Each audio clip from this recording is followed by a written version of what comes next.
सावधान। यात्रियों से निवेदन है कि कृपया सीट बेल्ट पहन लीजिए।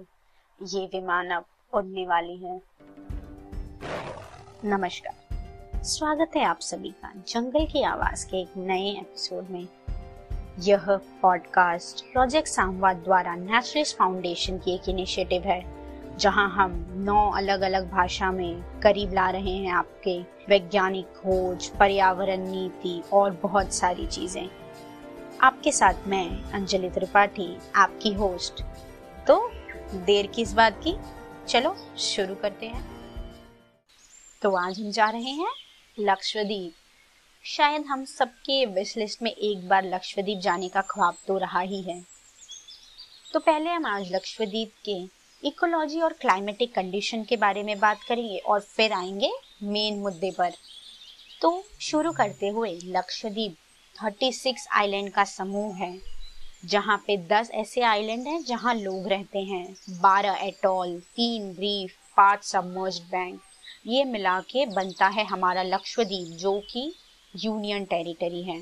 अलग अलग छोटे छोटे आइलैंड जैसे कि अंद्रोड, बित्रा, मिनिकॉय, सुनेली, करवती। करवती यहाँ का कैपिटल है। लक्षद्वीप को प्रोटेक्ट करता है एटॉल्स। एटॉल्स कोरल रीफ के मदद से उसे एकदम जकड़ कर रखता है, ताकि तूफान, लहरें, आंधी, ये सारी चीजों से वहाँ के लोग, वहाँ के जानवर सब बचे रहे। एटॉल्स डिपेंडेंट है कोरल रीफ से। कोरल रीफ बना है कैल्शियम कार्बोनेट से, जो कि अगर हम ज्यादा वहाँ पे छेड़छाड़ी कर रहे हैं तो उसको डिग्रेड होने के चांसेस बढ़ जाते हैं। और इंडिया में कोरल रीफ जो लक्षद्वीप में पाए जाते हैं, वो एक हेरिटेज के रूप में माना जाता है। फिर आगे बढ़ते हुए, क्लाइमेटिक चेंज क्या हो रहा है वहां पर और वो कैसे ये एटॉल्स कोरल रीफ पे असर कर रहे हैं।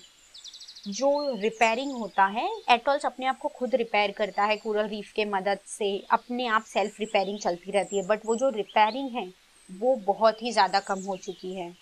जैसे जैसे ओशन के टेम्परेचर हाई हो रहे हैं, कोरल रीफ में डिक्लिनेशन आ रहा है। मतलब कोरल रीफ कुछ 70 से 90% कम हो चुका है। ग्लोबल वार्मिंग जब 1.5 डिग्री सेल्सियस थी, और हमें डर है कि जब 2 डिग्री सेल्सियस तक अगर पहुंच गया तो ये जो आइलैंड है या ये जो कोरल रीफ है कहीं गायब ही ना हो जाए। इसके लिए यहाँ का टेम्परेचर, यहाँ का छोटा छोटा जो फैक्टर है वो बहुत ज़्यादा इम्पोर्टेंट है यहाँ की इकोलॉजी और क्लाइमेटिक कंडीशन को स्टेबल रखने के लिए। आए दिन हम सुनते हैं कि अलग अलग तूफान लक्षद्वीप में आ रहे हैं। ताकुटे, येस, महा, ओचकी, इससे ज़्यादा तूफान हमने सुने होंगे जो वहाँ पे आ रहे हैं, जिसके वजह से वहाँ के लोगों को भी परेशानी हो रही है और वहाँ के पूरे इकोसिस्टम को भी।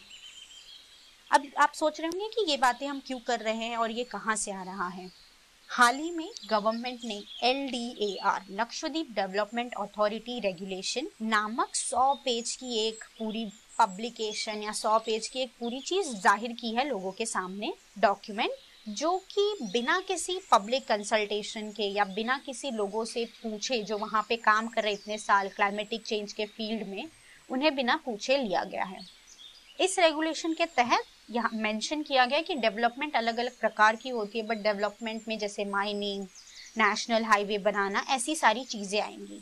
तो पहला प्रश्न ये आता है, अगर हम बात करेंगे लक्षद्वीप की, तो लक्षद्वीप बहुत ही छोटा सा आइलैंड है जहाँ पे पॉपुलेशन डेंसिटी बहुत ही ज्यादा है। अगर हम देखेंगे बाकी जगह से कंपेयर करके, छोटे छोटे से आइलैंड पे बहुत सारे लोग रह रहे हैं और वहां हम चाहते हैं कि हम वहां पे नेशनल हाईवे बनाएं या वहां पे हम माइनिंग करें। तो ये बहुत बड़ा क्वेश्चन मार्क है कि वो कैसे पॉसिबल है। और एक चीज मेंशन की गई है कि ओनरशिप जो है आइलैंड का, वो भी अथॉरिटीज के पास या एडमिनिस्ट्रेशन के पास चला जाएगा, वहां के लोगों के पास नहीं रहेगा। तो अगर वहां पे लोगों को फिशरीज करना है या बाकी कोई एक्टिविटीज परफॉर्म करनी है अपने लाइवलीहुड के लिए, उसके लिए भी उन्हें परमिशन लेना पड़ेगा। ये हमारे कॉन्स्टिट्यूशनल राइट के खिलाफ है, पर ये मेंशन किया गया है LDAR में। ऐसा लग रहा है जो लक्षद्वीप है उसे मालदीव जैसा बनाने की कोशिश चल रही है, पर ये कितने लेवल तक पॉसिबल है ये देखना भी उतना ही ज्यादा इम्पोर्टेंट रखता है। कुछ साल पहले दमन एंड दीव में भी ऐसा कुछ प्लान जाहिर किया गया था। बट अगर हम कंपेयर करेंगे लक्षद्वीप को दमन एंड दीव से, तो जो कल्चरल और इकोलॉजिकल कंडीशन है वो बहुत ही ज्यादा अलग है। 2014 में जस्टिस आर.वी. रविंद्रन ने रिसोर्ट के खिलाफ या एक रिसोर्ट के साथ एक बिल पास किया था या एक नोटिस पास किया था कि अगर हम डेवलपमेंट कर रहे हैं तो वो बहुत स्लो एंड स्टेडी होना चाहिए। एक घोड़े के रेस की जैसा नहीं कि आज डेवलपमेंट करना है तो बस कर देना है, उसे बहुत धीरे धीरे स्टेप लेने, क्योंकि लक्षद्वीप का जो इकोसिस्टम है वो बहुत ही ज्यादा फ्रेजाइल है। पर LDAR में ये सारी चीजों की उल्लेख ही नहीं है। ये ड्राफ्ट ऐसे बनाया गया है कि शायद ये सारी चीजें कभी हुई ही नहीं है। IIMP integrated island management plan जो पास किया गया था, जिसमें ये सारी चीजें अच्छे से मेंशन है कि हमें क्या क्या चीजें ध्यान रखकर डेवलपमेंट करना है लक्षद्वीप का, पर ये ड्राफ्ट में उसके बारे में बिल्कुल ही उल्लेख नहीं है और ऐसे आगे बढ़ चुके हैं हम उसके आगे। एक और महत्वपूर्ण बात यह है कि वहाँ की जो द्वीप भाषा है उसमें ये ड्राफ्ट अवेलेबल नहीं है, तो ज्यादातर लोगों को उसके बारे में पता चलने में ही बहुत ज्यादा समय चला गया। पहली बार इंडिपेंडेंस के बाद यूनियन टेरिटरी में प्रोटेस्ट किया गया है, तो इससे हम ये समझ सकते हैं कि वहाँ के लोग भी इसके खिलाफ है। उन्हें भी ये डेवलपमेंट नहीं चाहिए जहाँ पे उनके ही लैंड से उनका ओनरशिप चला जा रहा है। इसके ऊपर हमारे गवर्नमेंट को काम करना चाहिए। इसी को देखते हुए कुछ 58 लॉयर्स और रिसर्चर्स ने एक पूरा लेटर भेजा है प्रेसिडेंट को, क्योंकि at the end Lakshadweep union territory का जो मैनेजमेंट का प्लान होता है वो प्रेसिडेंट ही पास करता है। तो इस 58 पैनलिस्ट ने जो लिखा है उसमें डिटेल में सारी प्रॉब्लम्स मेंशन की गई है और क्यों हम नहीं चाहते ये डेवलपमेंट वहाँ हो, ये सारी चीजें मेंशन की गई है।